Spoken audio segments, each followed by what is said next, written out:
Good evening. Good evening.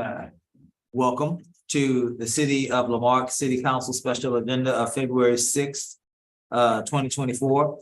Notice is hereby given that the City Council and the Planning and Zoning Commission of the City of Lamarque, Texas will conduct a special meeting on February 6th, 2024, beginning at 5 p.m. At the council chambers at 1109 B Bayou Road, Lamarque, Texas, as well as via video conference hosted through Zoom.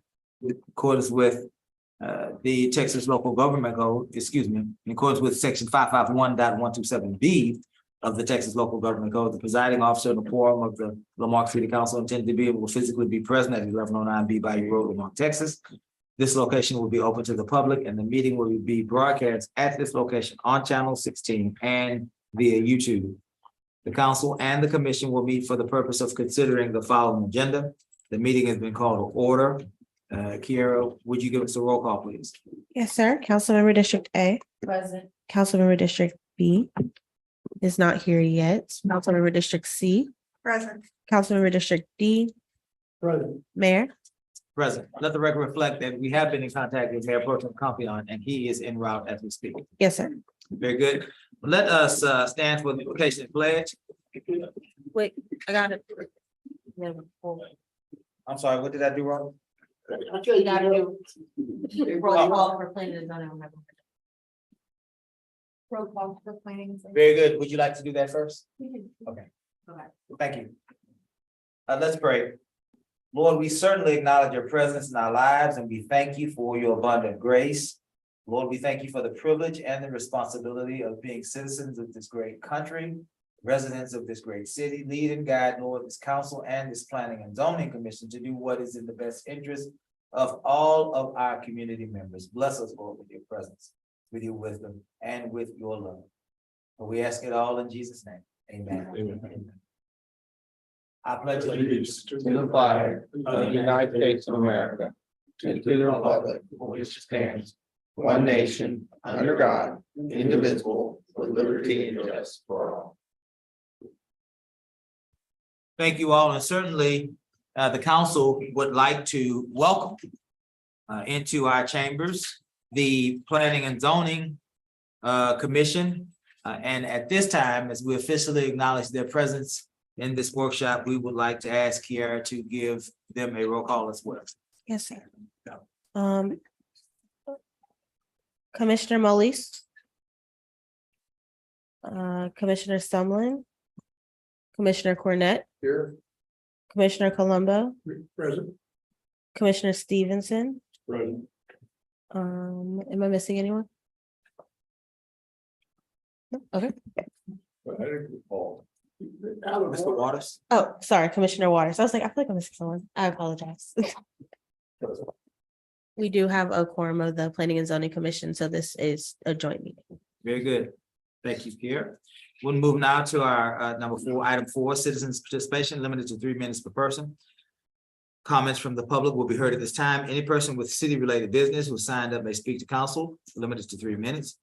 If wishing to speak, you may give the mayor your name, mayor or the presiding officer your name, your full legal name, address, an item you wish to speak about. Compliance with the Texas Open Meetings Act, the city may not deliberate on comments. Personal attacks are not allowed. Personnel matters should be addressed to the city manager during normal business hours. Press *6 to mute and unmute yourself. If you're participating via telephone, press the mute and unmute button on the microphone icon in the lower portion of your screen. If you are on the Zoom platform using the smartphone, tablet, or computer. If you are with us here today, certainly you may approach Mr. Garcia's area of the podium and you will be heard at this time. Again, as a reminder, let's remember to address the council as a whole council and not as individuals. Are there any persons online wishing to speak? No. Moving now to those persons here present with us, Mr. Leonard Payne. Welcome, Mr. Payne. Please state your name and your address for the record.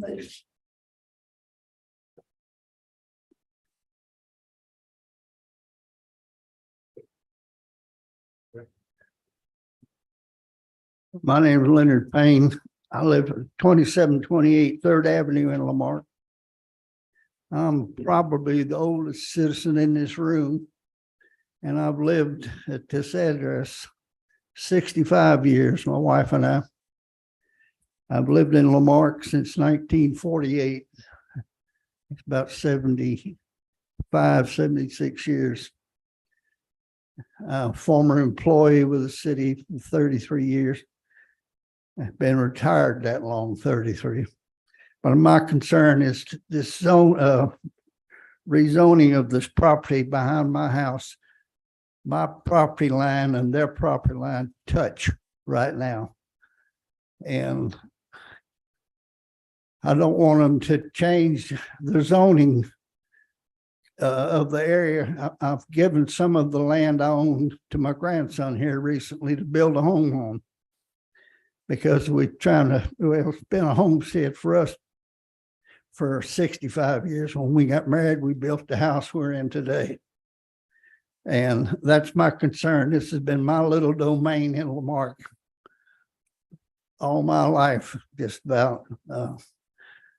And I just hope that, I wish there was more people along Main Street here in Downey, because they're going to be affected awful heavy too with this when it's all said and done. From what I'm reading is going on in my mind, I've put a lot together what I think is going to happen once they get control of that property. They're going to tell the city what part of their anatomy they can kiss and go on about their business. But I, for one, as a resident of Lamarck that lives in that area, don't want to see the changes that's going to be made. I like looking out there and seeing the wildlife right now. Got hogs, coyotes, and they make better neighbors than some people, really. But I hear enough of the trains. I live real close to Highway 3, and I hear them on the track out there, switching them tank cars, moving them out of town, blowing that horn when they go through 519. And I know once they get that property out there, it'll be a rail yard, tank farm.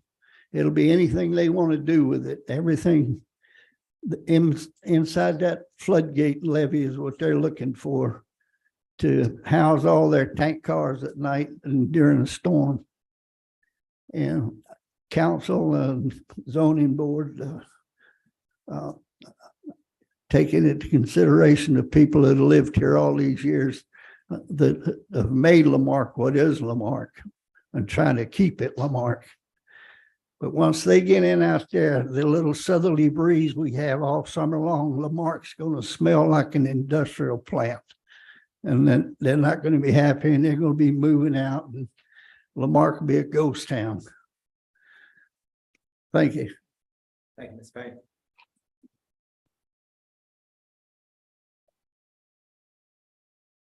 There are no other persons who've signed up to speak, so we'll move to item 5, old business. 5.1, ordinance number letter O-2024-0001, creation of a heavy industrial zoning district. For the purposes of all of our edification, so that we all can hear the same thing, understand the same thing, I'm going to ask Gus, who is our city attorney, to come forward to just provide us historical context where this deal originated from and how this deal has progressed through the council, through the planning and zoning, and through the potentially through the legal system. So let's make sure that Gus can be heard by. Thank you. There we go. Can everyone hear me? I don't want to sit up there. And those at home as well. Yeah. Can everyone hear me? Okay. All right. So as the mayor said, my name is Gus Knable, and I'm the city attorney, the outside city attorney for the city of Lamarck. There is another individual who you all may have seen, two others. One is Robert Booth. He is the managing partner of Mill Shirley. He attended one of the planning and zoning meetings on this. Y'all may have seen him. And then also a lawyer by the name of John Hightower. John is a lawyer at Olson and Olson, and he is an attorney who was assigned by the Texas Municipal League Intergovernmental Risk Pool, the city's insurance carrier, for a lawsuit arising out of a transaction that I'm getting ready to explain. So in 2016, it was at some point before 2016, the railroad, or Texas City Terminal Railway, colloquially the railroad, began acquiring property in the city of Lamarque, Texas, at the old golf course. That process, I'm sure you all know way better than I do, but that process began. At some point, they acquired a significant portion of it. Then in 2016, or 2015, 2016, the railroad approached the city of Lamarque and the EDC to acquire the remains of the old golf course and the that the city of Lamarque and the EDC owned, and some EDC tracks over there, and also to acquire the as of today still undeveloped right of ways that crisscrossed that property. There was a contract that was signed whereby the city and the EDC would convey their land, the land that they collectively own, to the railroad and the railroad paid approximately $1.5 million for that land. In return, the EDC got the right, and Kyle, this is a survey that's recently been prepared. It's fairly new. So it wasn't available for the P&Z, for the planning and zoning meetings or the city council meetings, but I'll show you a survey so you can kind of see what's going on here. So in return, the EDC, the Lamarque Economic Development Corporation, got the right to purchase some frontage along I-45, and I'll go point that out for y'all. It's generally going to be this area. I-45 is here. It's going to be this area. I think how many feet is that off of the northbound feeder? It looks to be, so it borders the feeder road. Yeah. But as far as depth wise, you're looking, I believe it's 338 feet up here. This appears to be 304, about the same here. This diagonal is 267, and then this is 8. So you're looking at about 300 feet in depth. A lot of business be put in there. Yes,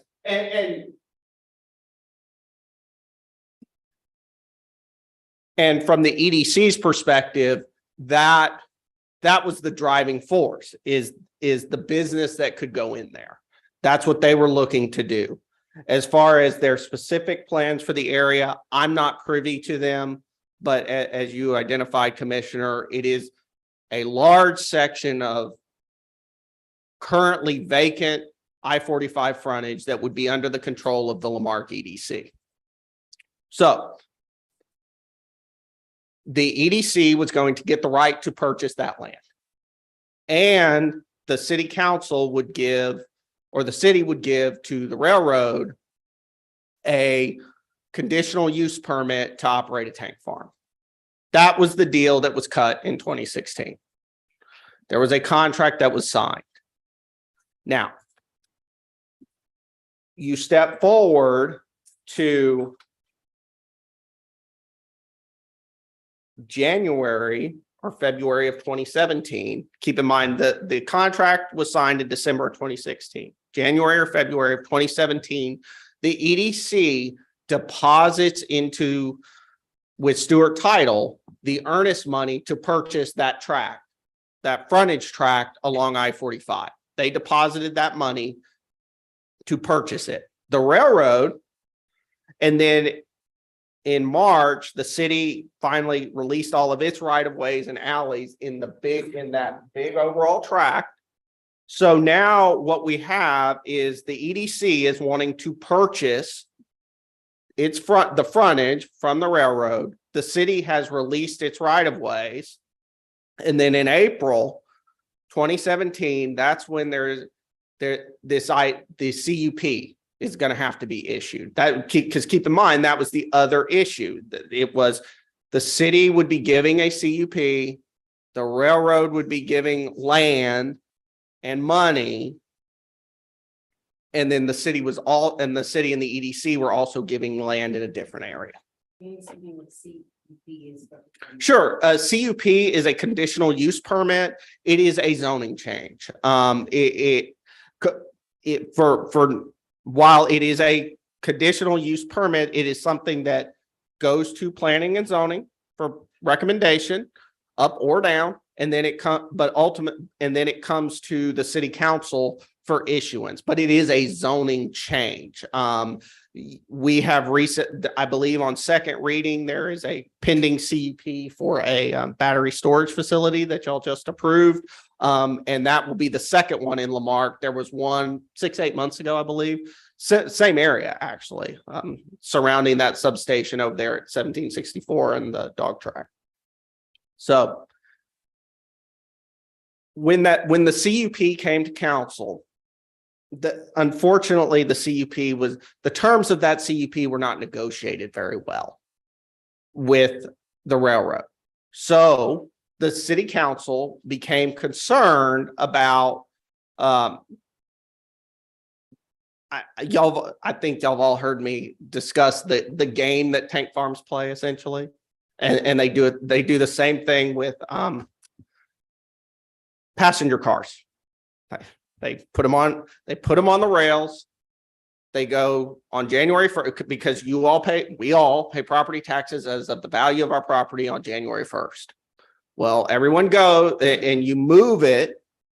So you move your oil, you move anything in the tanks into these tank cars. Same with cars. You move them onto car carriers. Then they become what's called goods in interstate commerce, and they are not subject to ad valorem taxes. To local ad valorem taxes. That's for lack of a better term, the game that is played. We all know it. The council became concerned about that because the council was concerned about, we're going to have a tank farm, but we have to have the ability to provide emergency services. That was the concern. So the council passed a CUP that had $1 million per year permit fee. It also had some screening requirements and painting of landscape murals on the tanks.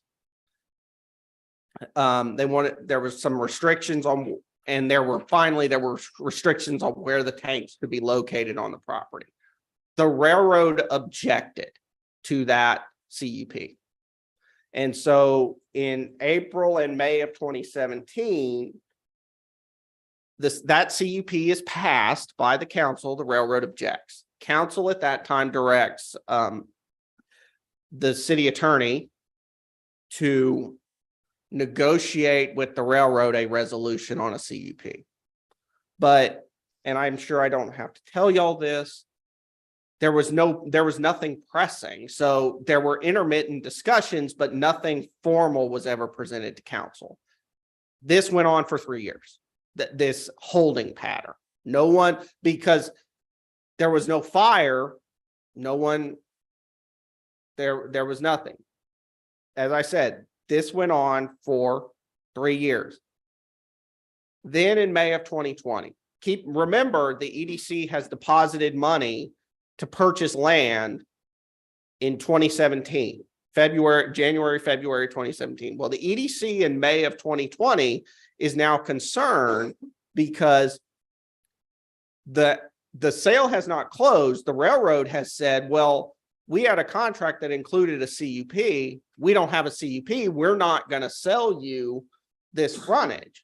So the EDC is concerned that their money, they've put about $900,000 into Stewart Title's bank accounts to close a land sale, that Stewart Title's telling them this has to close or we're going to consider the money abandoned and it's going to go to the state of Texas and you're going to lose it. It's going to escheat to the state of Texas. So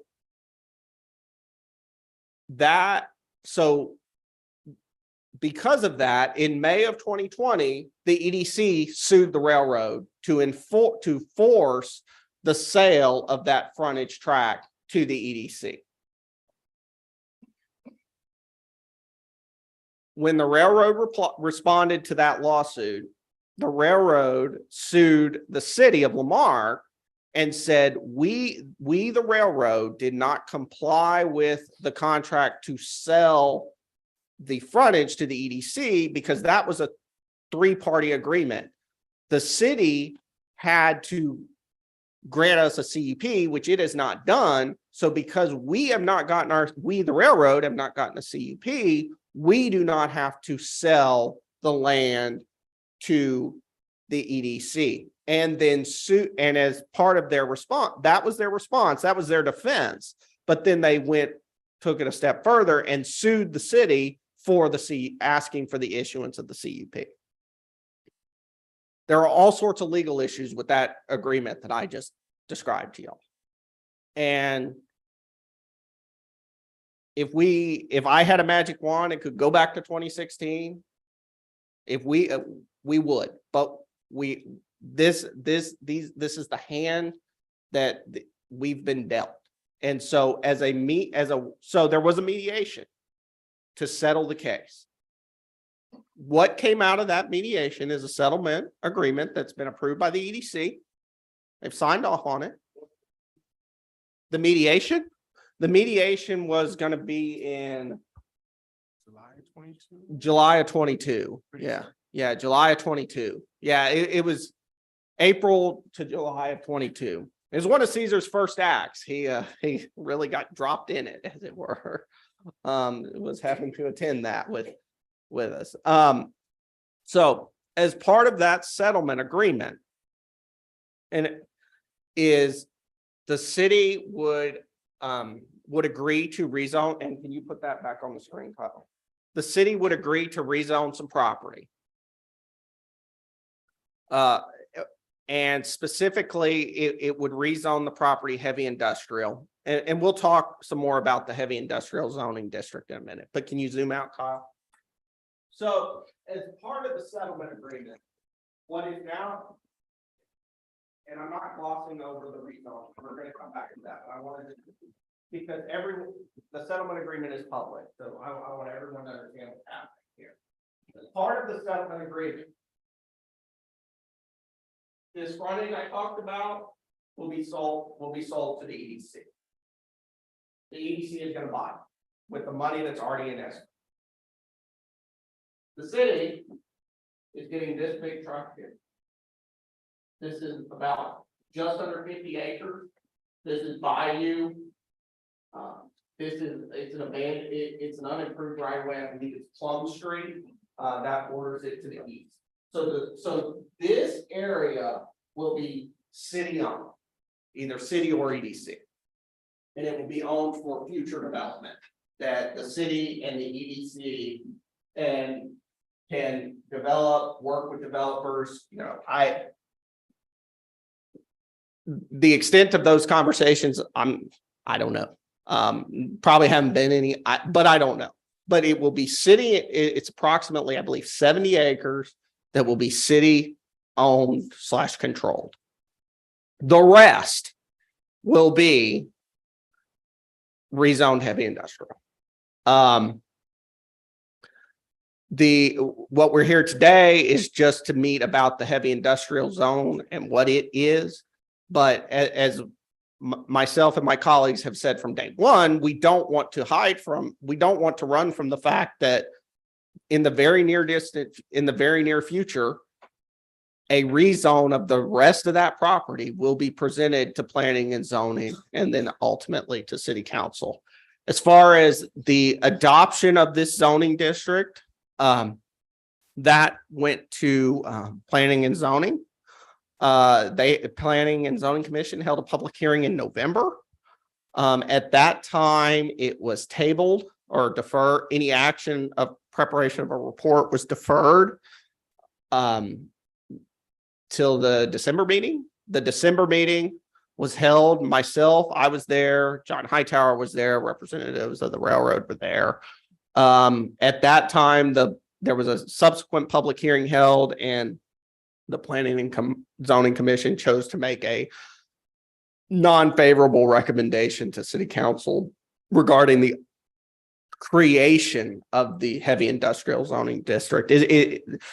Nothing is being rezoned with what is currently before the City Council, but as I've said, you will see an application too. So I just want to be fair with everyone on that. How many acres minus these two sections are we talking about? I don't know. Let me go look. I think it's three, it would be about 350 less whatever the city was gonna get.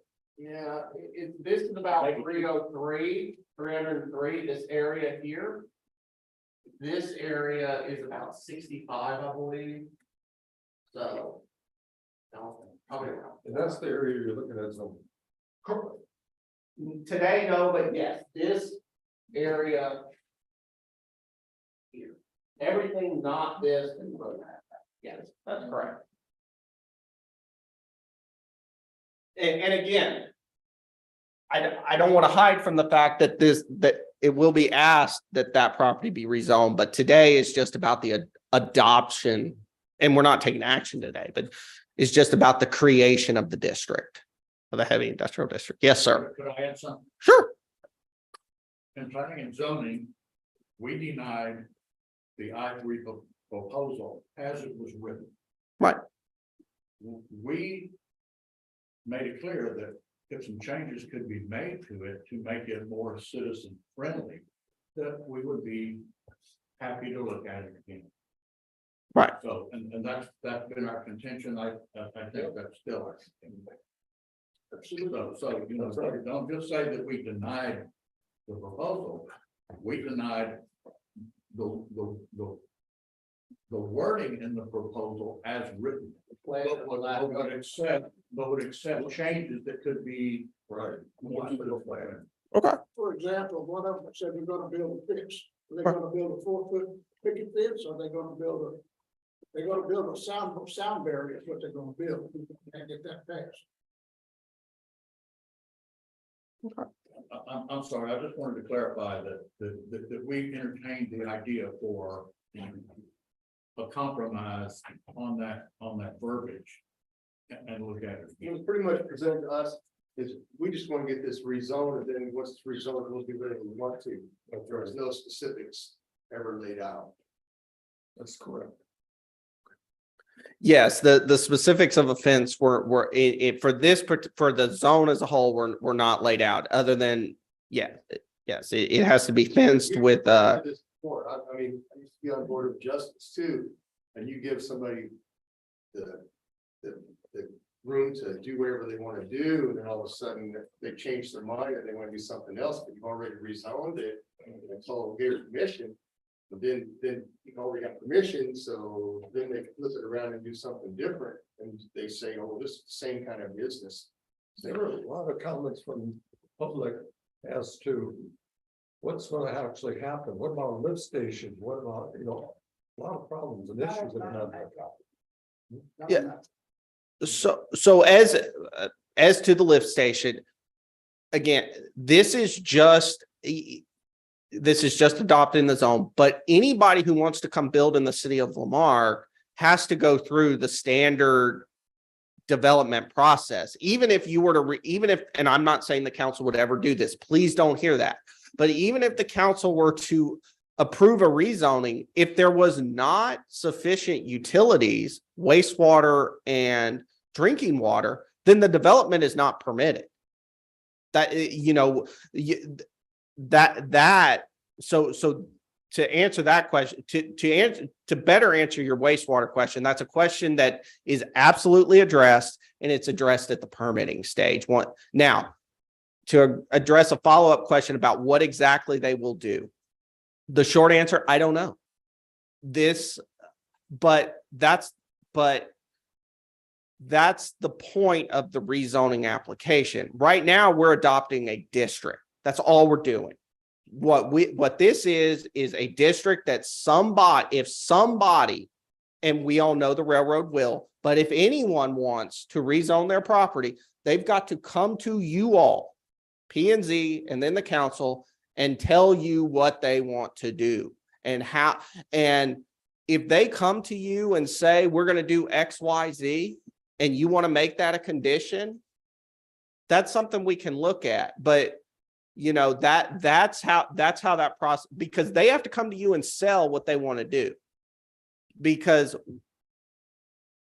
and that's how that process would play out. Yes, sir. No, they didn't. No, we're not there yet. Yes, all we're doing, this is the staff that as part of the settlement agreement is asking for the adoption of a zoning district only. They don't want to do any research or planning until they know that the place is zoned. They don't want to waste their time. Candidly, they don't. Well, Consider. Yeah. Yeah, candidly, they don't want to spend a bunch of money coming up with a plan if the city's not even going to approve a zoning district. Because it's not a cheap proposition to do that. And I mean, and so that's one, and they understand, and I've talked to them. I said, y'all need to come sell this. So you don't want to spend money now. I get that, but come time you ask for a rezoning, you're gonna have to. And the commission expects it and the council expects it. So. How can we decide what's good for the people that already live there if we don't know what the hell they're gonna do? I understand. And yes, as part of any rezoning application, as a rezone of any property, this property, any property anywhere, those are questions that you can ask and they will be prepared to answer. Yeah. So, Yes, sir. so. We know who owns the property. Right. We don't know exactly what they want to do, but we can imagine. Yes. So why don't we, and since that's why we're creating this I-3, why don't we write it so that it will protect the citizens that we vote? Well, why don't we do that? Why don't we make this perfectly fit for the situation that it's going to be used for? Just like, for instance, noise. We have a decibel ordinance. Yeah, yeah. Well, if this comes right out of the Marque section 1414, section C.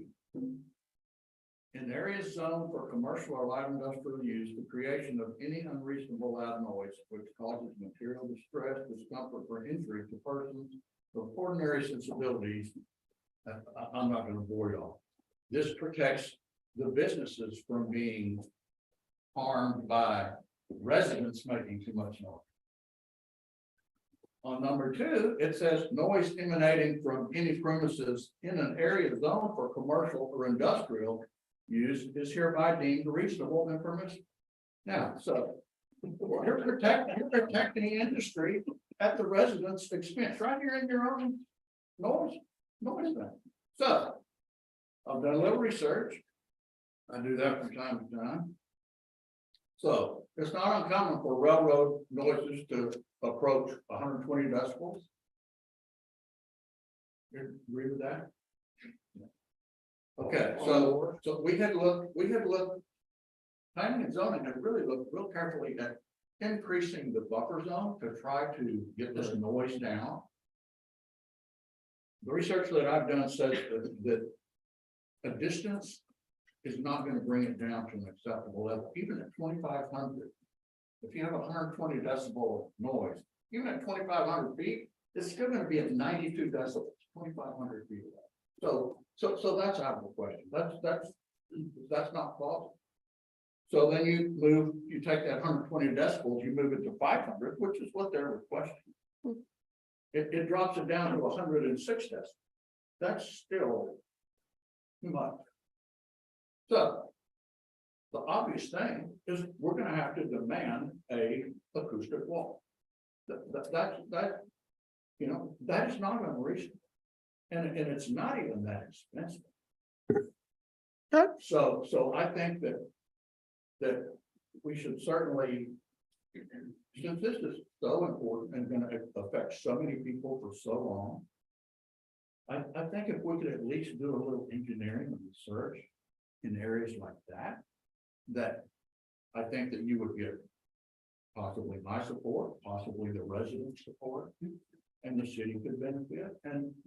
But I just don't believe that just ramrodding this thing through without protections for those, for Mr. Payne, that's been living in his house for 65 years, that's being irresponsible. That's where the problem comes in, is there was nothing provided, they're just vote on this and they're gonna do what they wanna do.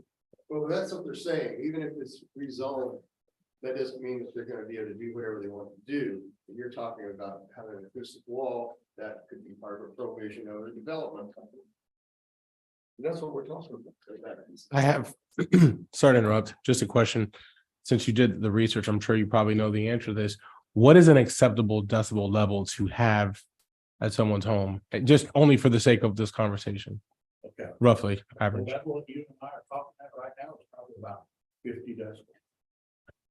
Okay. In someone's home, would they feel comfortable with this level of noise at all times? You tell me.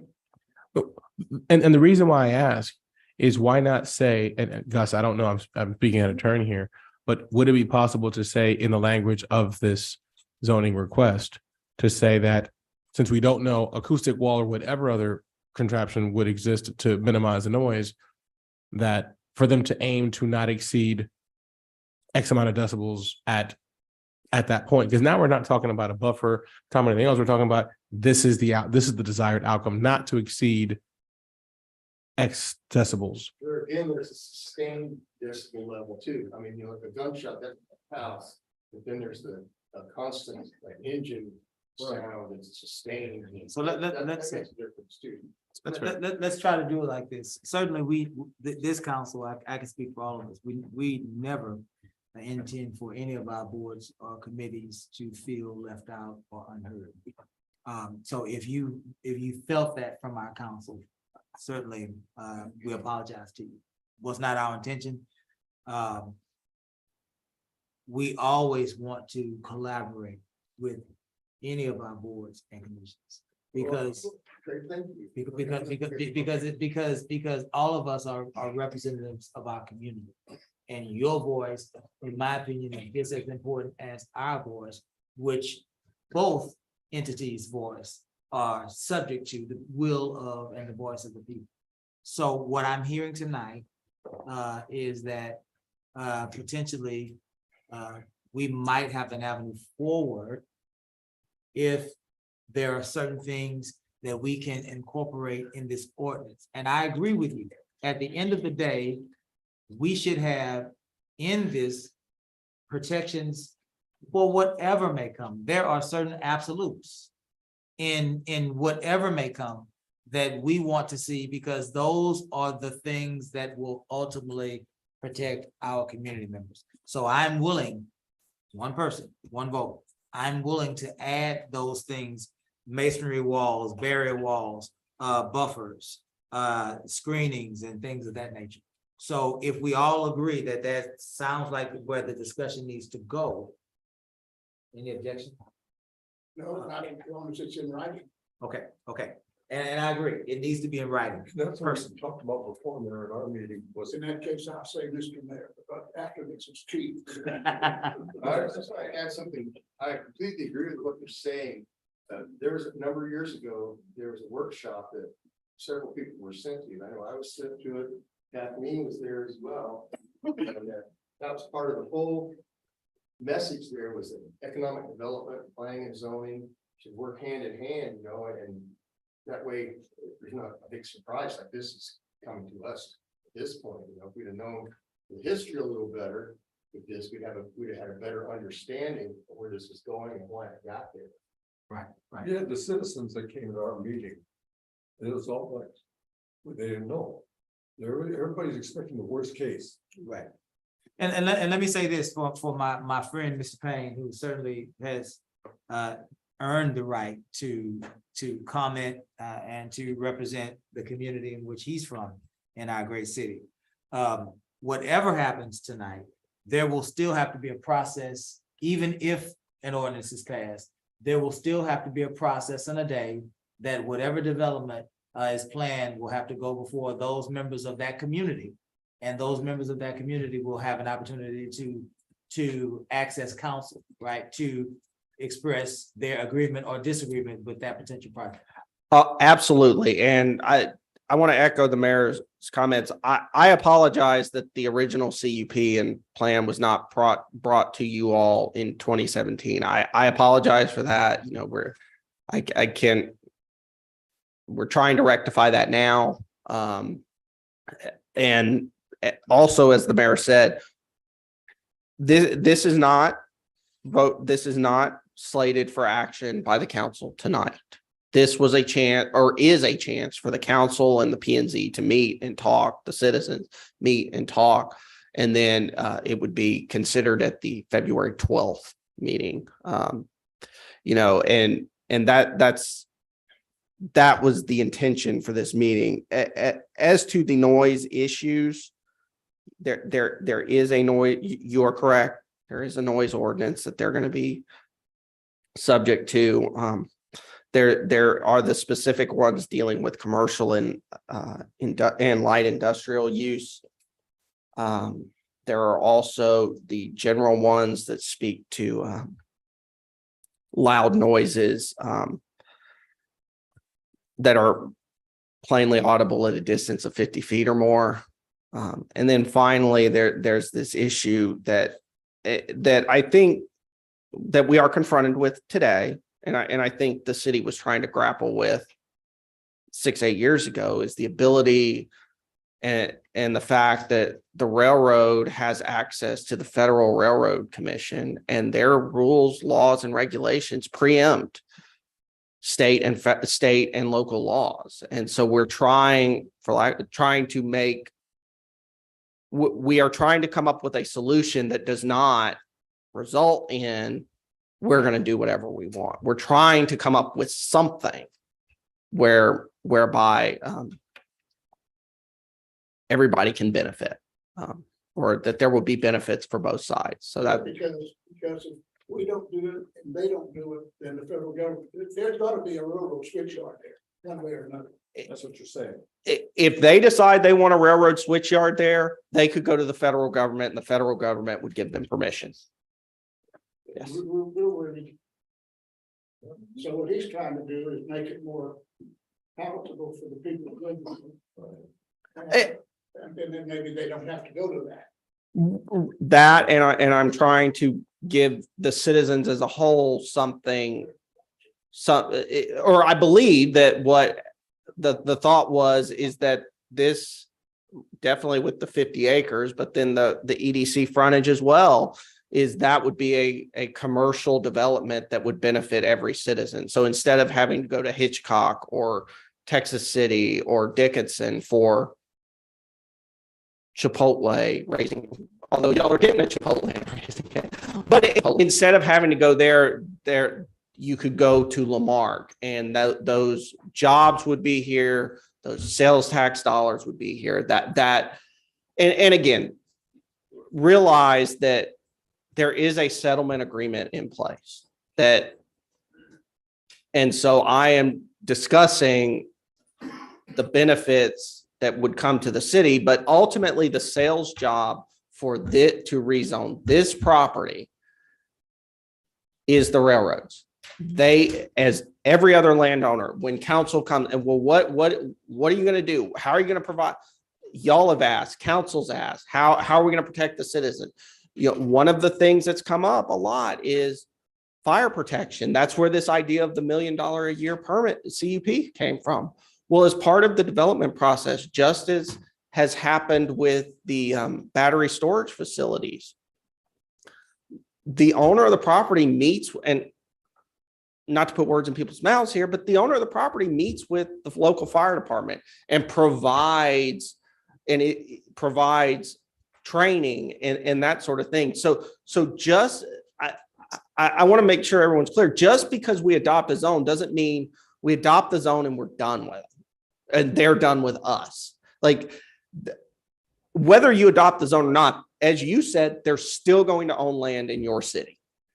And they still have the right to go to the railroad, to the federal government and ask for the ability to operate a tank farm and a switching yard. Let me ask you this. Without our oversight or any planning or anything. Yes, yes, those laws. It didn't matter. The P and Z turned it down, and the council turned it down. They went to the federal government. They could do it. That is possible. That is a possibility that we are faced with. Let me ask you this. So if we were to incorporate some of these more, or all of these recommendations that I'm sure that we can have tonight, make this a more conservative ordinance, pass it, then they would have to come in, and if there's something that they would like changed, then they would have to ask for some sort of variance or some sort of amendment. They could do that. And that would go before. Yeah, that would go, depending on the nature of the variance, that would go to whichever respective board. Given that there is a settlement agreement, whatever that change was, if it's, I think the main one I've heard is acoustic fencing along, I presume along residentially zoned areas. That's the one, I mean, that's the main one we're concerned with, is I would go to the railroad and see what they say, because if they're not going to accept it, then. Well, see, I guess what I'm saying from a different perspective, why are we doing that? Why aren't we saying this is our version of, and I think that's what they're saying, that the planning and zoning is saying, this is our version of a heavy industrial district. And if you have an issue with it, then you can seek variance. In other words, these are our rules. You have a problem, you seek variance. And in the seeking of that variance, perhaps you might be able to explain to that body, and then subsequently the council, what the benefits would be for us then, approving some sort of a variance. We can go a different way about it. we can make that ask. It's not what you're asking for, it's how you're asking for it. Yes. But in the main thing, if I'm. A really good point what he's making there too, is if we get the planning, we at least got a voice in this. If we turn it all down, they can do what they want to do with the feds. I think Mayor's got a real good point. Yes, Mayor. Couple of things, and please pardon me for my hard head testaruda running late. I keep hearing the Fed, it's not just, there's a federal law in place, but this has been litigated, and we talk about courts of appeal, and we're in the Fifth Circuit. The Circuit being one of the more conservatives. They basically said, go ahead, cities and municipalities, you really have no control over these issues. Okay, it's the Fifth Circuit judges who some praise, I don't necessarily myself personally praise, but they've already decided this as a court. And this city, and Gus was so kind, and we can share it, I think, with all the committee members too, provided a memorandum with regard to the concept of preemption, and which basically fundamentally says that any laws that seek to manage or govern rail transportation, and that those are expressly preempted. They have no value, in other words, when we say preemption. And then the concept of rail transportation, Fifth Circuit case as well too, is really a very general one. It has to do with the movement of passengers and property, or both, by rail. It's a very general. And so in short, the Fifth Circuit says, because the 54 agreement manages and governs facilities or services related to the movements of passengers or property by rail, any law, any ordinance that intends to limit that is preempted. It's expressly preempted. So we're not dealing with a deck, we haven't been dealt a hand that is an easy one. I'd probably fold if I were in Vegas betting on this. So having said that, we have this litigation out there, and let me go back a bit. Mr. Payne, I guess you've been here probably as long as I have in my family. Lamarck started off, we didn't have zoning. We did not have zoning. We did not have zoning. I know there's those that oppose that because I petitioned for that. I get back. Every building on my house, on my property is what's that word? You're non-conforming. Non-conforming, yeah, non-conforming. But remember, we were trying to give it to a human because the first zoning map was done just by laypersons. So, but ultimately what has occurred now and the biggest change occurred just as I joined council, and it was thrown at us, and we still, and the mayor knows this, they changed a lot of categories, and I'd said I'm tagging this to bring it back at some point. Once I go through all the changes, I'm doing it bit by bit. I want to point out, if we look at the city of Lamarck zoning map, and Kyle, I don't know if you can pull that up. It's at the cityoflamarck.org under development zoning. If you look at this particular parcel of property here, none of it is zoned residential. Under the latest zoning map, this ordinance passed in 21. Commercial. Even the homes there are all considered industrial under this We category. got a street right here off of First Street, it's Elmo, it's light industrial. Yes, I'm pointing it out. These are the things I pointed out when it came up, right? But once again, as the mayor said, only one person. I said that there's hell. This one doesn't even adequately accommodate zoning for parks as well too. The things were missed in this, and but I want to point that out. That whole area over there is considered industrial in that. Now, what is interesting is under this language, and I still don't quite understand this one, what the C5 is, but that the land area that was acquired by the railroad, which many people applauded, by the way. I want to go back and also remind people when they did it, they applauded that, oh, we've got this railway making an investment in Lamarck. I verbally opposed it, but that's this C5 designation. And basically, I guess it's unzoned then. It's somehow considered a thoroughfare district. And I don't understand that completely, but it's there. What I've been looking at in terms of the ordinance, and remember, we don't have any plans of the railroad, and Gus has said it, the railroad needs, if we're going to be able to work out an amicable, finalize this settlement, the railroad needs to be present. They need to give us more of an idea of what their plans are. If they have no plans, say that. There are no plans. That's the latest thing that they did say, right? They had no plans. That is correct. They don't want to try to make a plan until they know they can have a plan. Right. Well, no, let's be clear on that. They need to know what our sense is as a community, but they can go ahead and do what they want to do.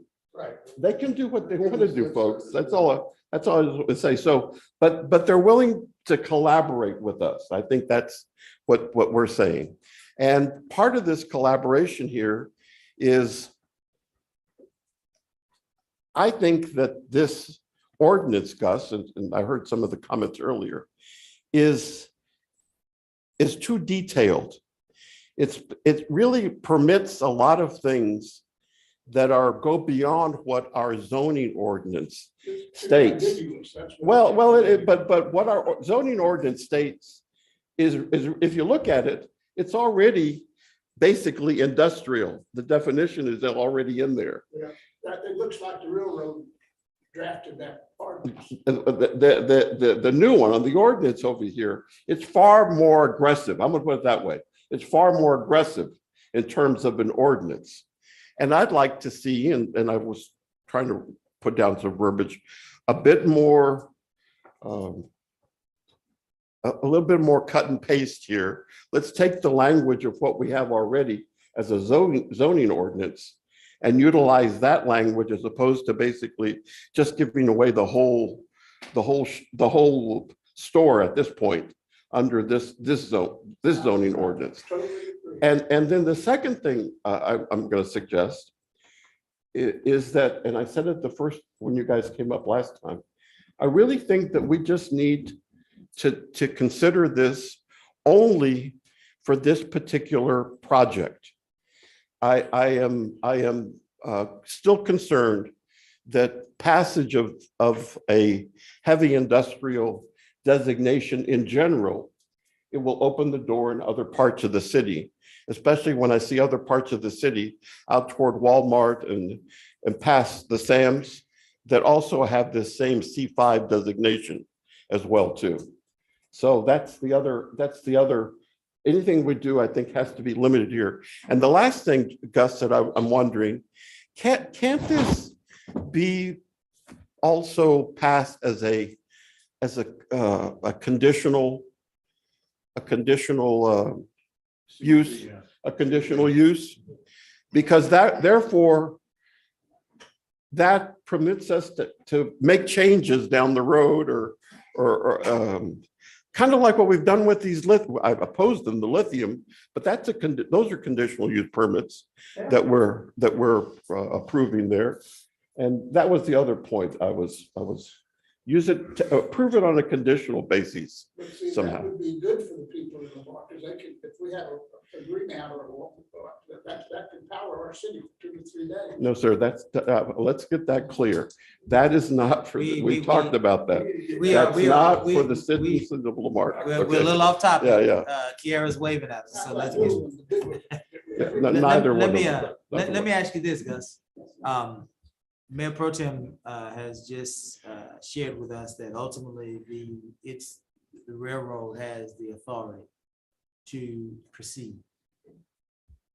Who asked for this heavy industrial district? The railroad did. Why then, if they already have the authority, why would they ask for this ordinance? Again, just to let you know it's coming, that's what I think. Right. Absolutely. I think there's I don't know. If I had to hazard a guess, it would come from community relations. It is, I mean, because remember, the railroad had the right to do this in 2016 and chose to not go that route. I don't know why. So, But Did you say that the railroad's gonna put forward of what they want to do and planning? if this, go ahead, take it from if this zoning district is adopted, the railroad will come to PNC and ask, and there will be a plan. Yes. Yes. So Gus. I'm thinking the mayor and I are thinking alike. If the railroad can do anything that they want to right now, we wouldn't be sitting. Fair enough? I don't know They why. need the citizens or their representatives to approve this industrial complex. So that and once they get that, then they can use the federal mandates to do what they want to do. This is the stumbling block right here. No, that's incorrect. No. What I will say, here's what I'll say. You said this possibly is coming from the community relations. Community relations. So that means that they realize, I'm sure they do, everywhere they go, they realize that there is contention everywhere they go. Yes. They would rather, if they could, come into communities with some sort of partnership agreement. Absolutely. If that's true, then we might be able to press some of these things that are valuable to our community members, walls and things of that nature. We might be able to put this into this or a conditional use permit, doesn't, to me, whatever way we would go about it. But so that our citizens' voices could be heard, perhaps they may agree to this on the basis of partnership. Yes. You never you land on target, because when we have a meeting, the citizens that are in here, same thing. Right. No one to talk to, no one to put it forward. Right. Right on target. Right. We can definitely make that ask, to them, or I can make that ask. Go ahead, Jim. Another very important, as I was involved in the mediation with Gus and the mayor in this. One other very important thing that just came up, I think the past 2 weeks, 10 days, that it caught my attention on a municipal league blur, that we get these updates every week. And I think I shared this with you, right, James. The city of Dallas decided a decade ago that they were going to not approve a drilling permit for within their city limits. And of course, this being Texas, that's not necessarily a good decision to make. There's a whole other body of law with regard to oil and gas. And the oil and gas folks, or the drilling company, said, well, we disagree with your decision, but let's do even better. Let's go ahead and deal this other deck here, and let's go to court on this one. So they went to court on over a decade. They finally came back to court with a decision, and they ruled against the city of Dallas. And as a result, the city of Dallas, with no more or little appeal, as I understand it, but the judgment that was entered against them came out to approximately $55 million for the punitive as well as the actual damages. And the city of Dallas, at their last council meeting, in order to pay for this judgment, had to issue on the council authority a variety of certificates of obligation, as well as some other bonds that I never even heard of, to come up with the 55 million. That's something that is very much in my mind as to the downside and why I'm supportive of a settlement. The city of Lamarck does not have the means. And I can't go into the details because this is not a settled case yet, but there are a lot of issues that we have in this period. Both sides, there are issues there.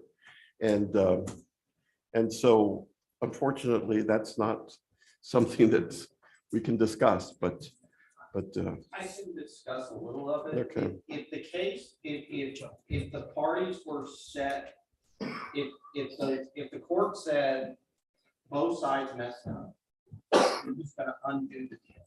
If that were to happen, the railroad would still own property in the city of New York City. The city and the EDC would have to return $1.5 million to the railroad. And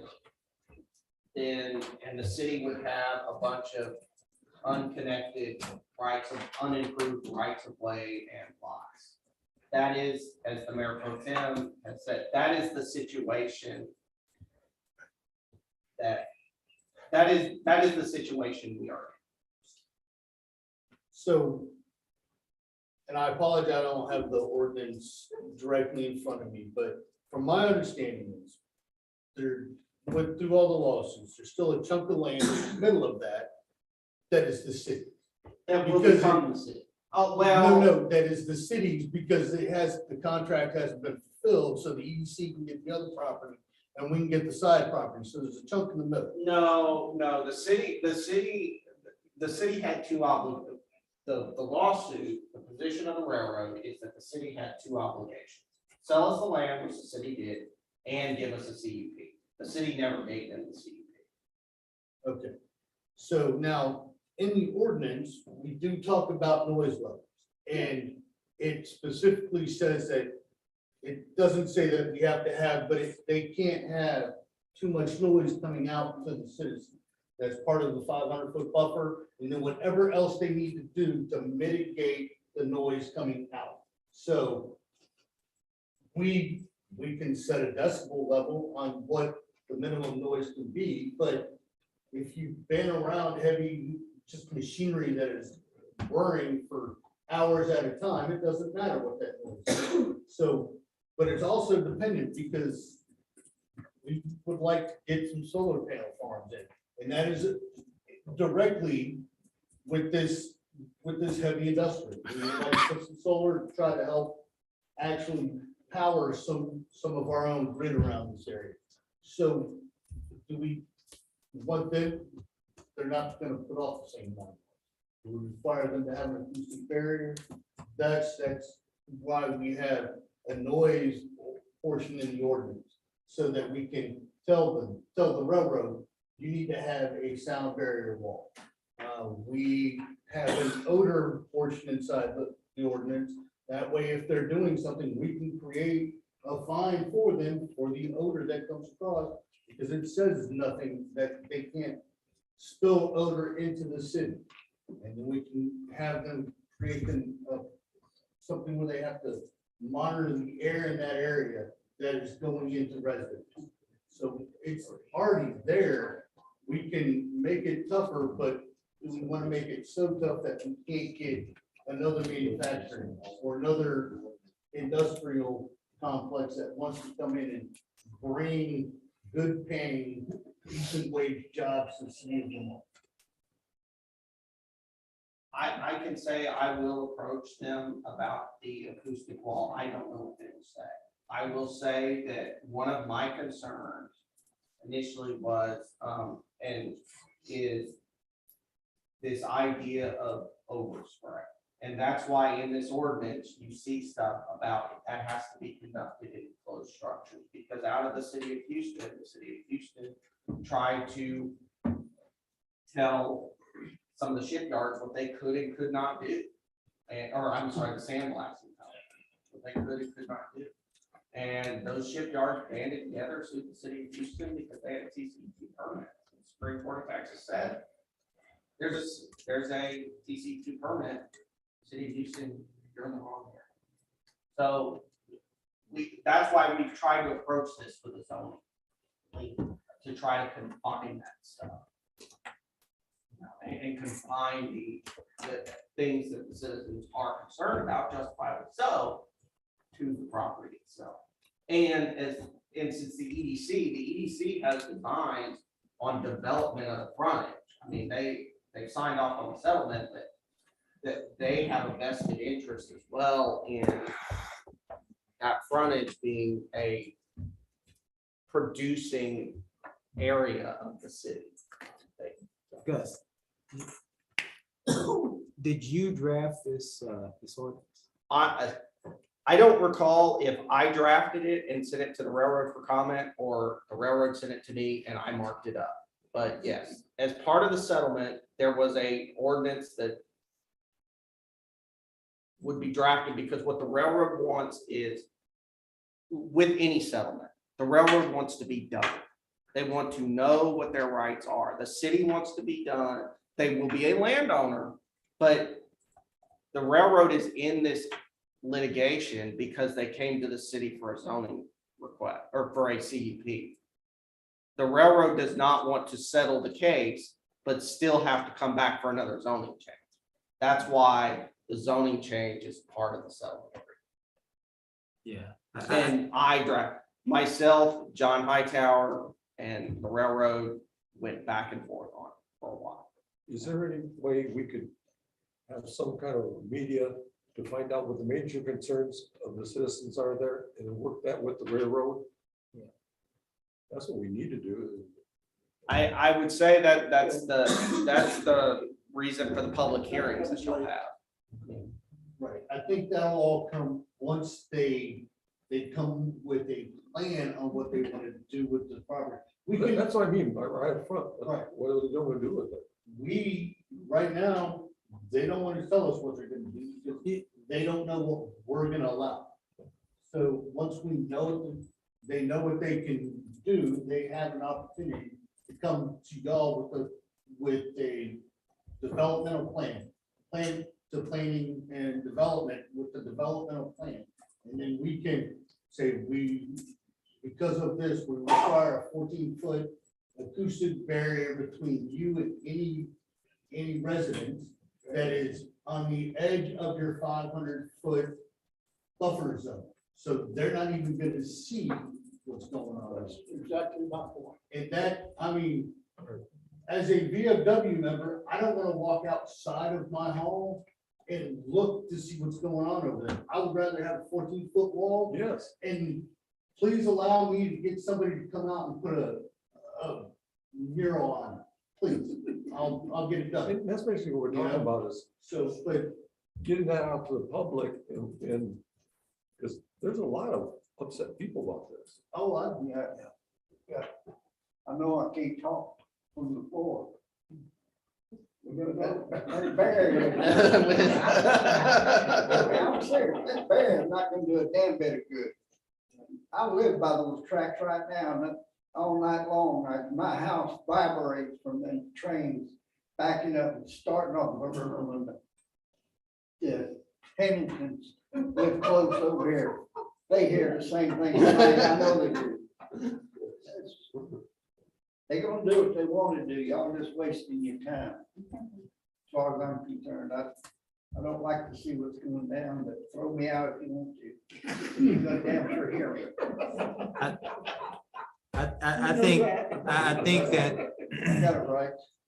I think that there is an issue with the idea that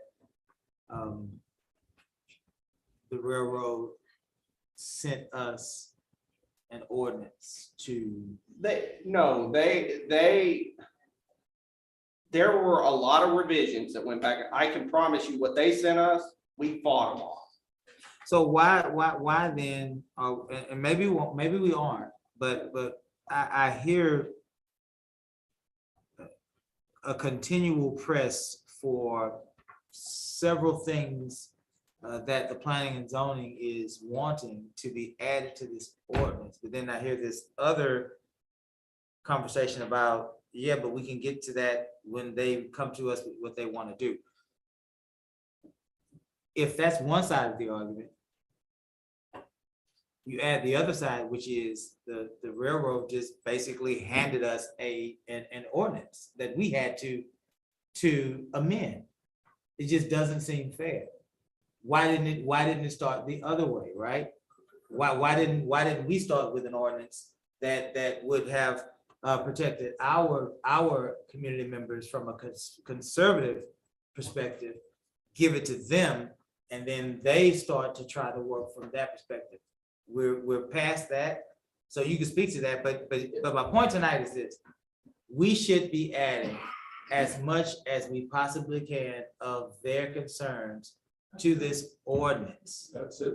We should be doing, that's the right thing to do. Okay, yeah, and so as far as the drafting of the ordinance is concerned, what I did was I looked at what Texas City and Webster do, and I tried to be more restrictive than they are. That's where this ordinance came from. It's just too bad we couldn't have communication on this back in 2016, then it wouldn't be coming to a head now. I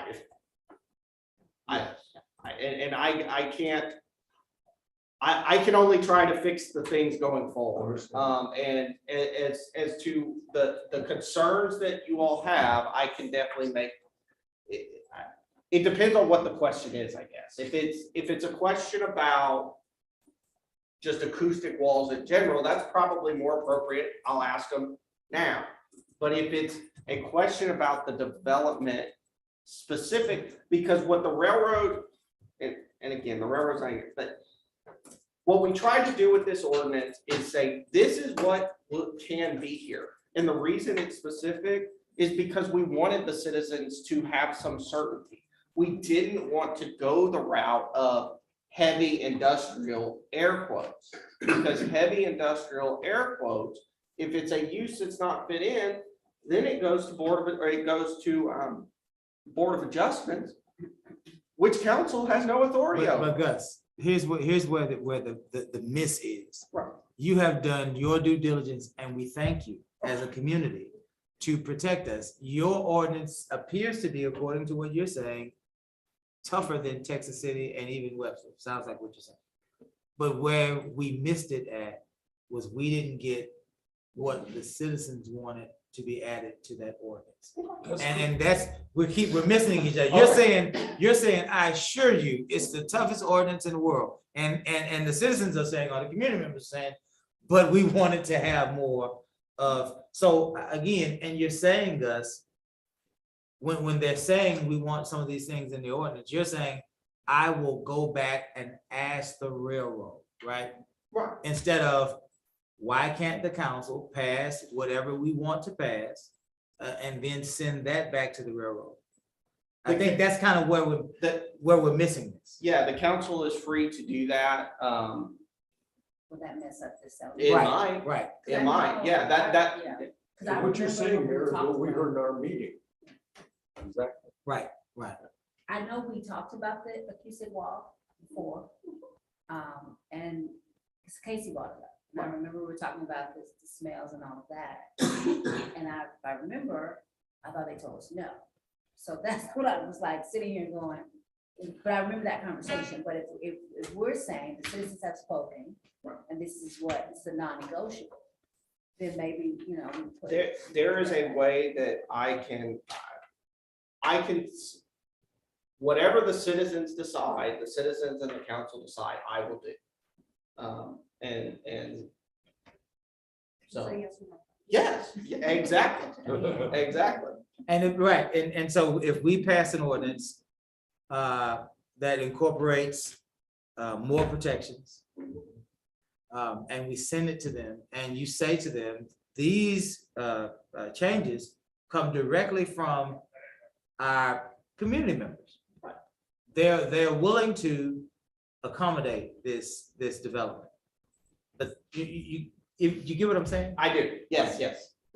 So I think at least that, and if at the end of that, there's still a disagreement, that's when we, I believe, start to go to the next part of this. What happens next? And that might be unwinding the deal ultimately. Right? That ultimately might be unwinding the deal totally. And so we would have to prepare for that. So, but at least incorporate within reason, right? Right. What the P and Z is trying to ask. So I guess, and So what is that? Right. I heard acoustic That's exactly walls what they did in our adjacent. meeting. You're right on target. Yes, and something, you already have in there a prohibited uses, produce excessive odors, noises, vibrations, fumes, and other conditions that substantially interfere with the enjoyment of people's property. But what is excessive? Right, you gotta look To at be that. defined. That, But I heard the sound barrier wall. And then the noise level, which that was covered under this one. What else was it? So that I'm kind of making a list. I'd like to see a little bit better buffer zone. And I know they're not gonna go for it, because they wouldn't go for it, would you? What do you feel it would be safe? At least 750. Yeah. He wants 1,000, but I settle for 750. With the barrier wall. If they would just tell us, if it was just a tank farm, they're just gonna move the tanks in there periodically. But that's not what's gonna be there. It's gonna be a rural switching yard. It's gonna operate 365 days, 24 hours a day. Back again, we don't know that though.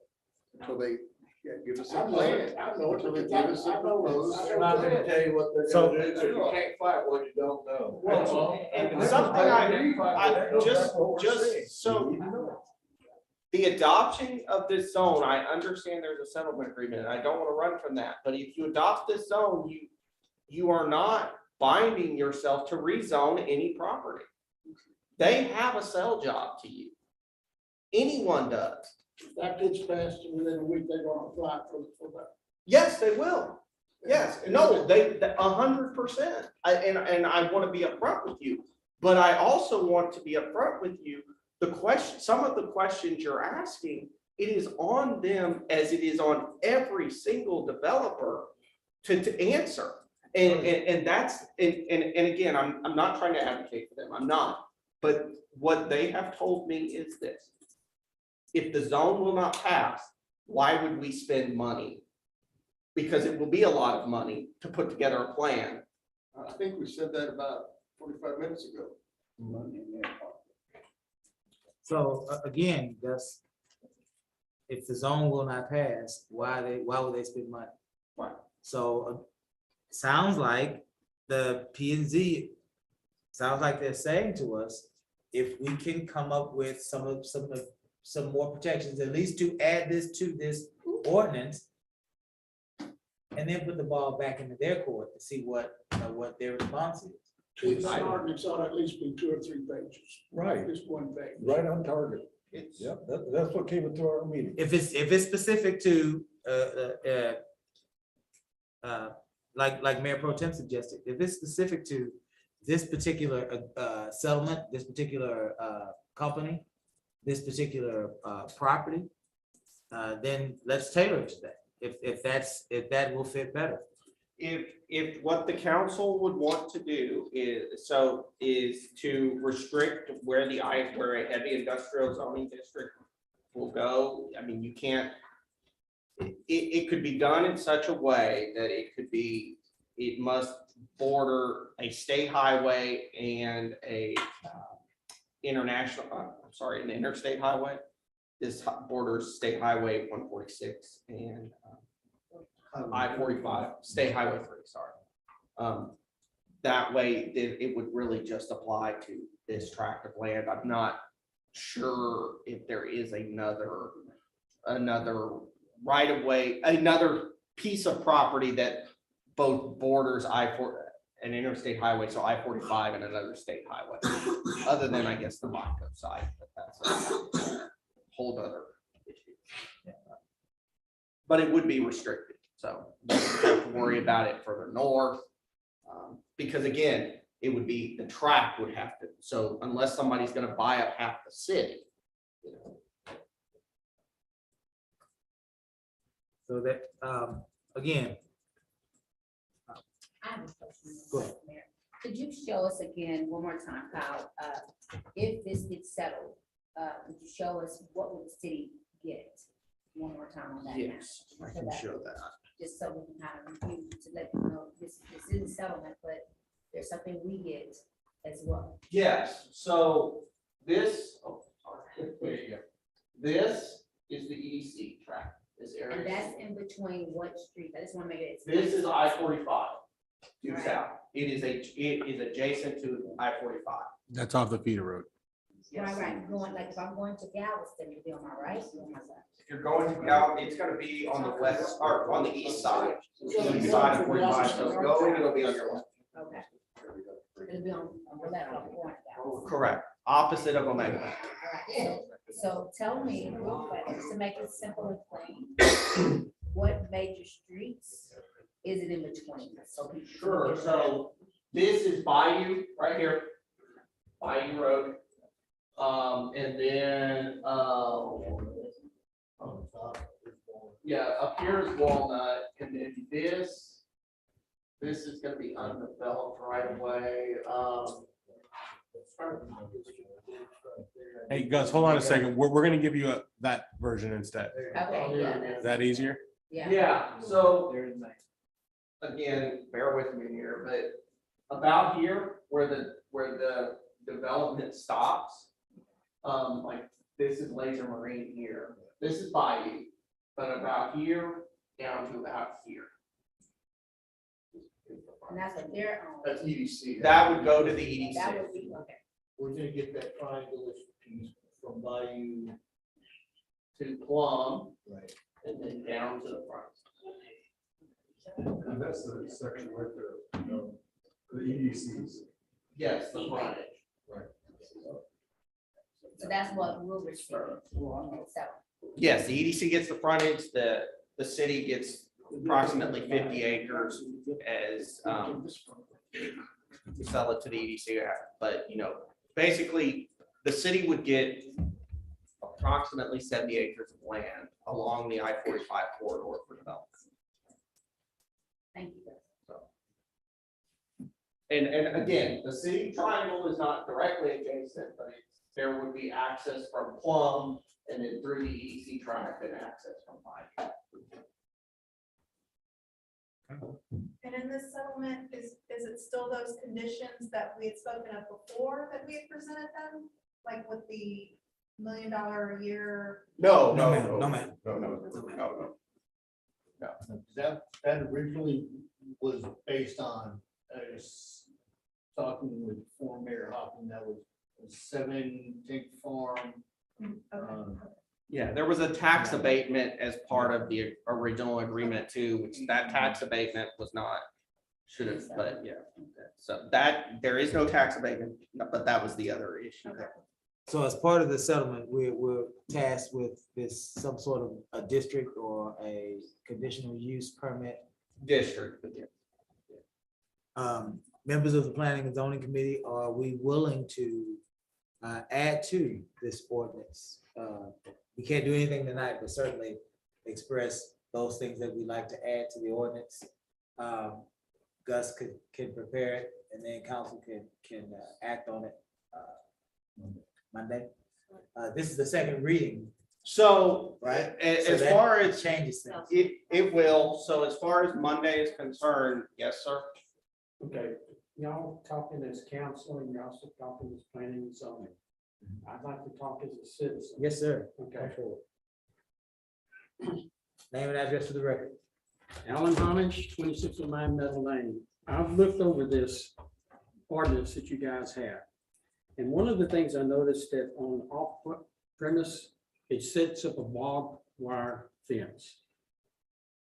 You and I both know that if you have a cow that rubs up against the fence, it's going to get through that barbed wire fence. I don't care how tight you get it. It should be changed to a chain link or something more substantial. Also, there's a retention area that's set up in here. And it doesn't state that it did on the last issues that I looked at.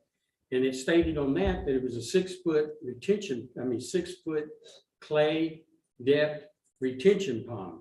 Right. So they can. Okay, they can store water there, they're just runoff. That's not in here. I also brought up the fact that even if it's clay and it's 6 foot, with the heat that we've had recently in the summers, that water evaporates out, that clay is gonna start breaking up. Yeah. And then Mr. Payne, if he's got his own personal well out there, it's gonna pollute that well because it's gonna seep into the groundwater. Even the highway department, on their retention ponds, if you drive by there now, they are not set up in dirt or clay anymore. They are concrete. That's what they, in our meeting, that's what we said about that too, that there's gonna be a problem. I brought it up in your planning and zoning meeting also. It should be a concreted, reinforced retention pond out there. And then they can beautify all the way around it, just like the state did. And believe me, the state knows what hydrocarbons does when it's on the road. Because you guys can't take blacktop that's straight off that stripping that they have out there and turn around and just drop it on the land out here and then expect it to be all right because it's polluted. Okay? Like I brought up in the city council meeting, these cars have items that are on the outside exterior of every one of these tank cars. I don't care what the chemical is because every one of them has its code on it. But I brought up the fact that if you have liquefied sulfur it immediately evaporates in the air and forms on the outside of every one of those tank cars that going through. Rain hits it. It turns into sulfuric acid. And believe me, guys, you don't want to be around sulfuric acid. I've been held it. It does not feel good in the lungs. Okay? But to get it in the water table again, because they got clay, it will seep through clay eventually and it will go into the groundwater. And like I brought up also, in the area that Mr. Payne lives, there's people that have their own personal water wells out there, that they use it either for their own personal use or they use it to water the gardens. So if we don't have the proper things environmentally sound out there that's on this ordinance, then we're not doing what we need to do. And I brought up about having some test wells out there. to make sure there's no Absolutely. contamination. I mean, there's citizens that'd be glad to let you have their well access out there. Mr. Mayor, this goes back to what we were talking about before. Thank you. Have a group that comes up, gets hold of his people and what they brought forward and have some kind of plan that we're gonna look at. Right, right, I agree. Gus, how does this, we were talking about action, Monday ordinances, timeframes. Sure. So if the council were to, on Monday, let's just say, pass the ordinance with an additional requirement that of an acoustic wall, and a 1,000-foot buffer, that would be a substantive change. So what we would have to do is it would essentially be like passing on first reading again. We would have to notice a public hearing and pass it unchanged on second reading. Like he just brought up, concrete retention wall. Yeah. Right. So, I mean, not to put Kathleen on the spot here, but the city has development standards as well. The zoning just talks about use, height. I mean, the colloquial is height, use, density. That's zoning. But your detailed like retention or use the right wire or use the right Trickle shingle. down to development. Those are, the city has development codes. The city just, I think, adopted the 2021 development codes. Am I correct? No.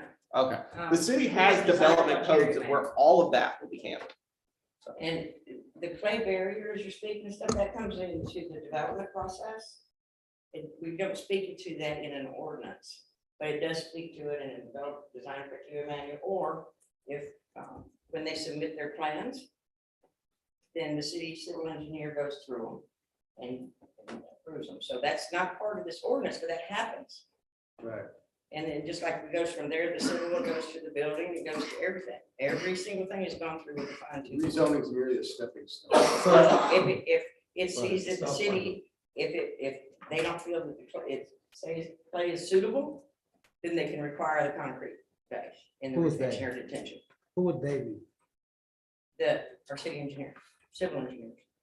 So, But you have to base it on the EPA requirements and all that too. so if he's suggesting that clay retention ponds are bad, you're saying that the city engineer will decide whether they're bad or not? No, he'll review whatever they submit to the city, They being the developer. the railroad or whoever develops it. And their detention, if it doesn't follow our specifications or engineering specifications, then we won't approve it. Do we Just like approve, also- do we approve clay retention ponds? I've not seen any, but I don't think we've been offered any yet. Would we approve clay retention ponds? That would be an engineer question, not an engineer. But I can find out. Reason I Yeah.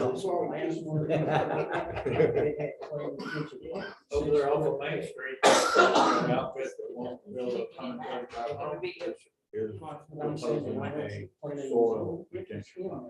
It was, At the lower end of that property currently.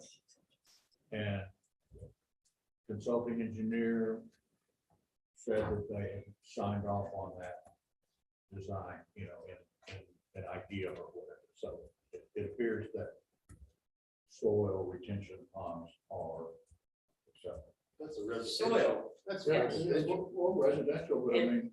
yeah, Yeah. we do, we have. Of course, they have to be a certain depth, they have to have a certain drop, they have to have a certain flow.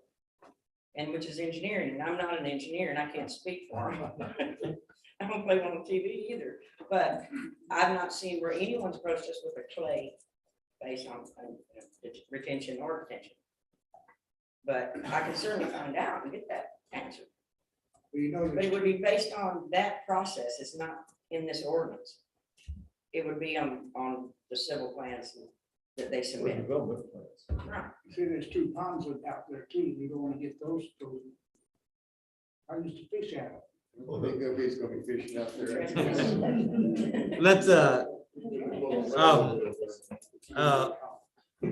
Let's, let's guys try to move this to a place of agreement. Again, I think personally, as a member of this council, I am willing to move forward with items to the planning and zoning has brought to us to incorporate, including a masonry wall, barrier wall, increased buffer footage for buffering, as well as any screening that we can have approved on I-45 and the Highway 3 areas. Sounds like there may be an issue with barbed wire versus chain link fencing. I don't know, council, we can certainly discuss that, as well as an issue with potentially with a retention pond. But I did hear very clearly a masonry wall, larger buffer area, and some sort of screening or blockage on our major thoroughfares. Mr. Mayor, the little bit of research that I did, there's actually a outfit called Acoustic Block that makes a 1/8 inch thick felt that they advertise as having like a 28 dB attenuation.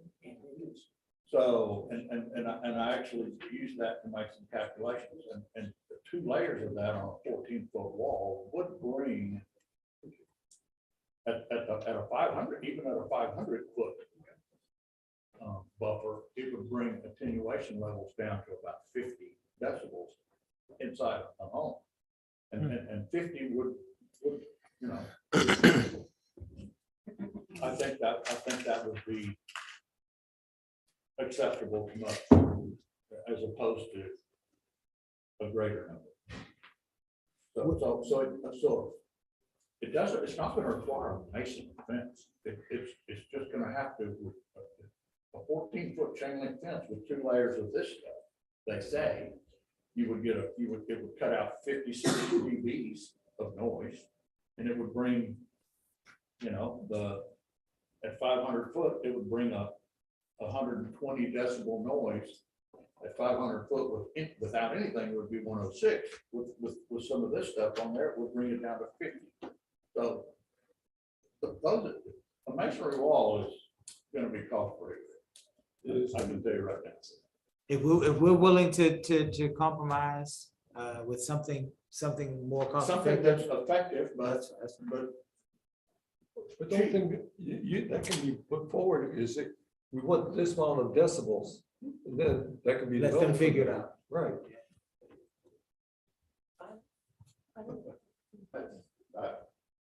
I just want to FYI, in the original litigation, their answer and their counter claim, they specifically said that they brought this up and claimed that it was, that was not part of the deal.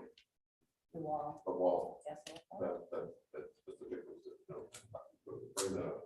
Well, and again, we have to, they're not gonna get, it's apparent, then they're not gonna get collaboration without some sort of negotiation. If they want all of our support, they're gonna have to, well, they don't have to do anything, Jim, you're right.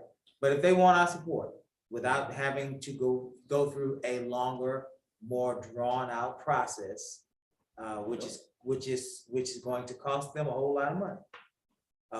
Seems like to me they would be open for some sort of negotiation, especially when we learned tonight that they sent us the ordinance. That's. Remember that, though, that's the thing, but what if we talk about the wall, 'cause I know we talked about that excessively, right?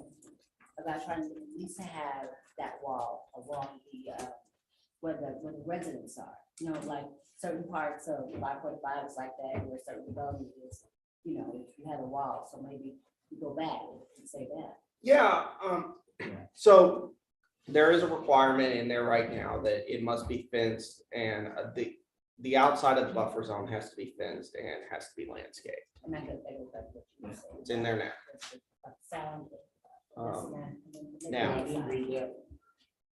Now, as far as we can go back and ask for the acoustic wall adjacent to residential zone. It would be part of that. They're gonna build a 14-foot chain link fence with their razor wire on the top, you know, facing out, just like most businesses, and they're gonna put this sheeting on either side of that 14-foot wall. It's gonna work as a sound deadener, and also it's gonna hide the Activity behind it, yes. and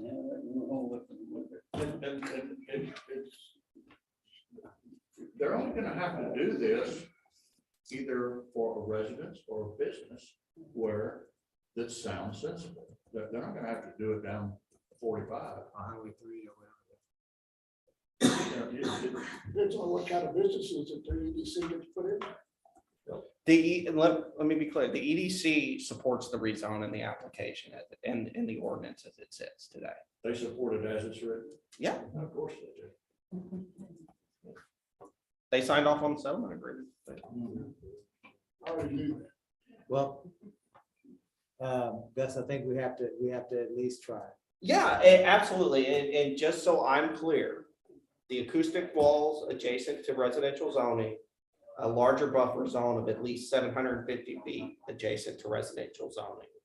And the restricting this zoning to districts that are, or restricting this type of classification to areas or to tracks, I'm sorry, tracks that are adjacent to state highways and interstate highways. Mr. Waters brought up a point with the decibel level. It could be some sort of a barrier. Right. Or it can- A wall. It can be. Yeah, or it can ultimately. Burn. So acoustic screening. Yes. Right, or some sort of mechanism that we can have 50 decibel level measured in the homes adjacent to the property. Whatever that looks like, right?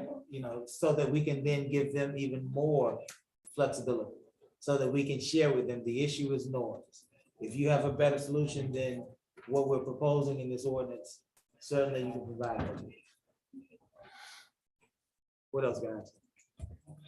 I was gonna say, Mayor, by wording it that way, it allows for a combination of more land or more footage, whatever barrier, and also the fact that you have a them decibel level, do that. flexibility. It gives them flexibility to bring that back at the time that they do submit some plans.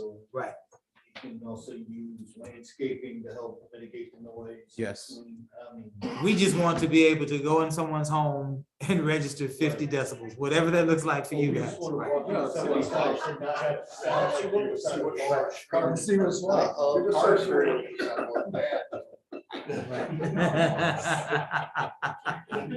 I said 50 decibels. The citizens might think it should be 30. I'm just. Right, I'm, right. You know.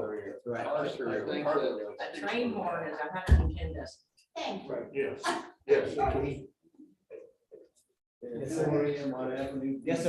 From the the city has a sewer line going right through that property to the sewer station.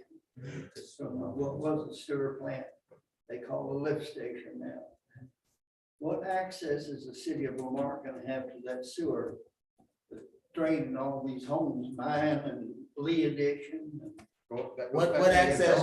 What access goes? They build a rail line on top of that. You think that's not gonna create problems for the weight of the trains and stuff? that whole sewer line going to the sewer plant, is the city gonna be able to get on that property to take care of that, fix it? Or they Yeah, gonna tell you to stay yes, off their that comes property? back down to development. City right of ways?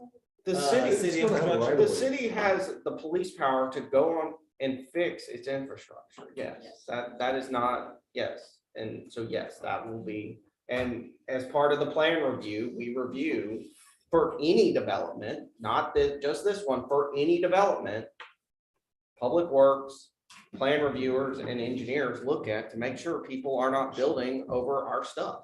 Does it happen? Yeah. When people do unpermitted work, it absolutely does. And when they do that, and it is, and there are issues, there are financial consequences associated with that. And they got a gate on that property that says you're not coming on it, stay off.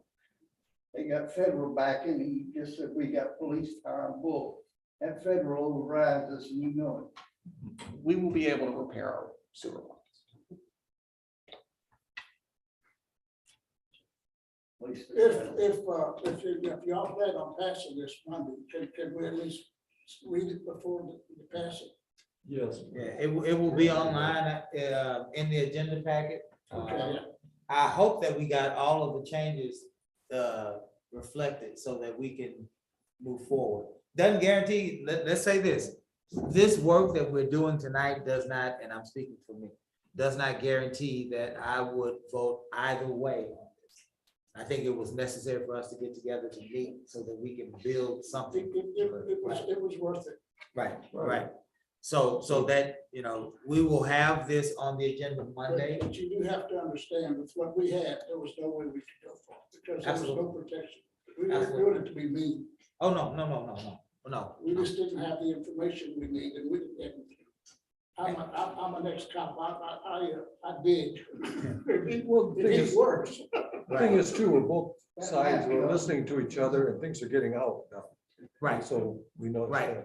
Well, one of the things that I shared last meeting was we as a council would have benefited from the reasonings as to why that permit was rejected. We didn't know. So when we don't know and we realize we're dealing with the railroad, to Mayor Pro Tem's point, we saw that, we had to execute, right, to keep the city out of any sort of liability. But now that we see. Should have these meetings 2016. Yeah. Well, let's touch on that for a minute. In 2016, Y'all have that fixed. 2016 was 8 years ago. We were a very different city. If you can remember, we were coming off of financial hardships. Our tax rate was high.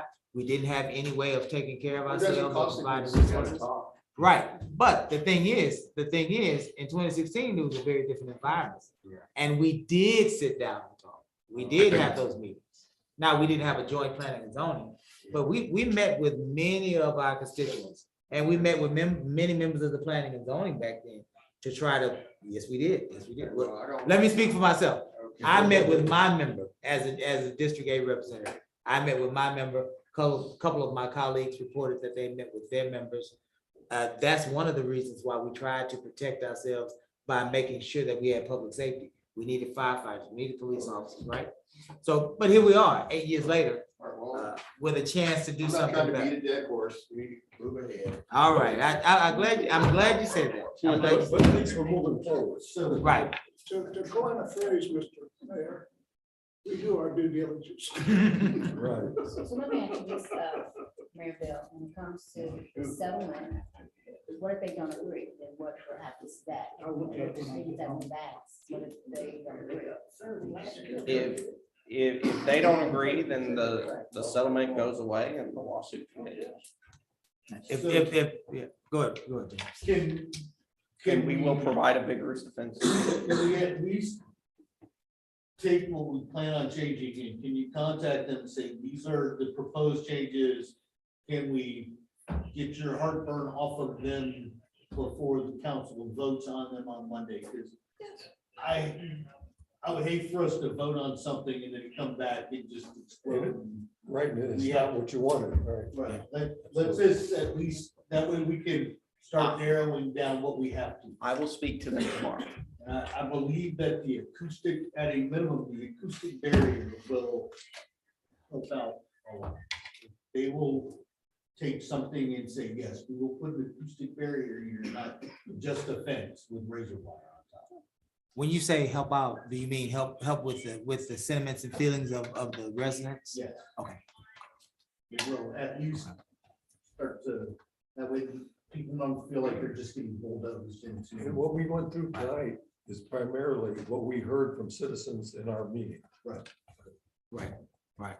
That map y'all had up there a while ago, that was, Google. Was that Google Maps? The one, Kyle put up one that was Google, this one that's out. All right, that one, you follow that back to 146 in the levee, where that rail track cuts through from Highway 6 into Tech City Terminal Rail Yard.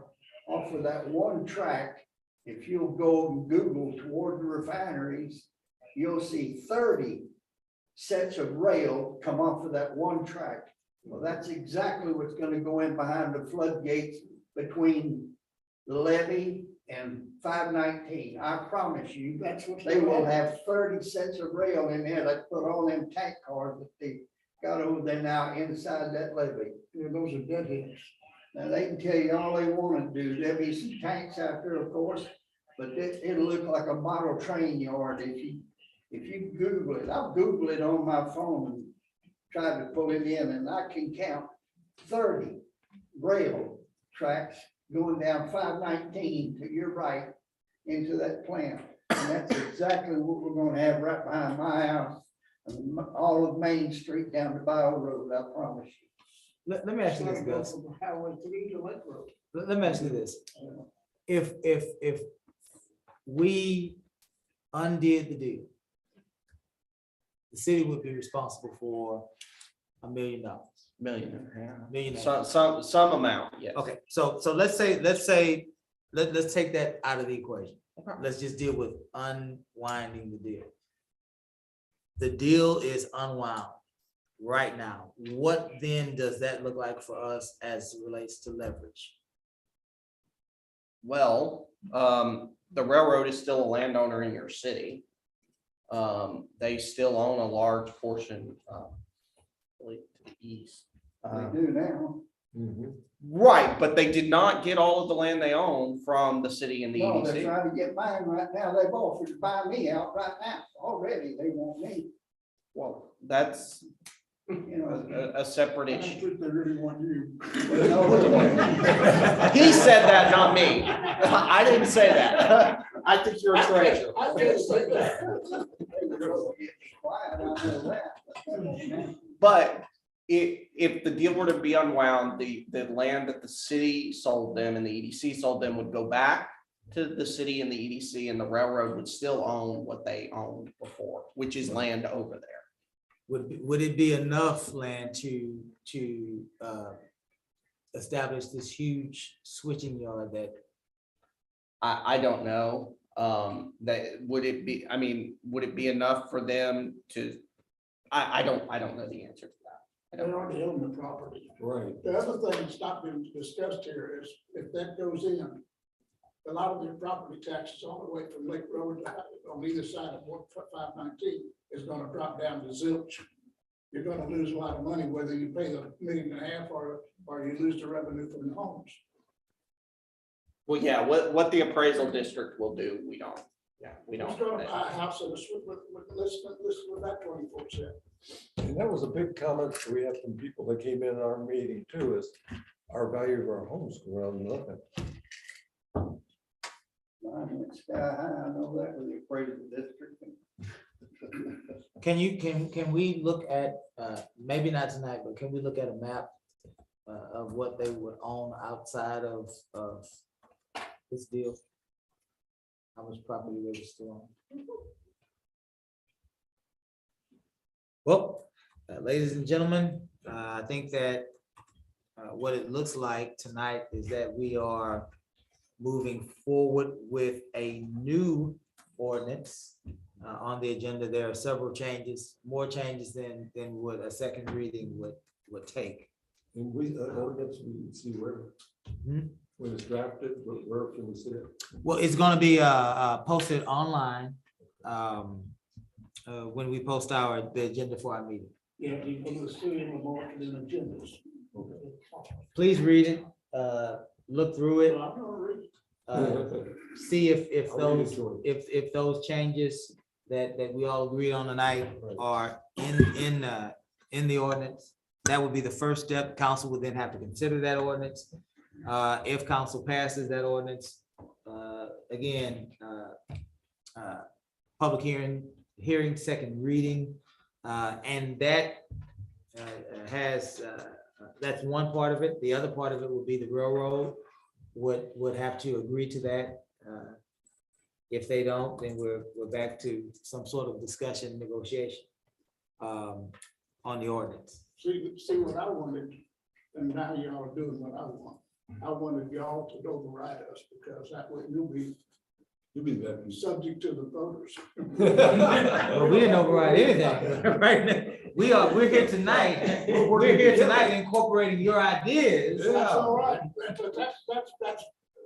That was good. Our idea, Mr. Mayor, is that $1 million doesn't sound like a whole lot of money for the city to unwind all of this crap. Well, we want to give you as much information as possible to look at, which is $1 million why. isn't that much money. I would, did you watch our budget workshop?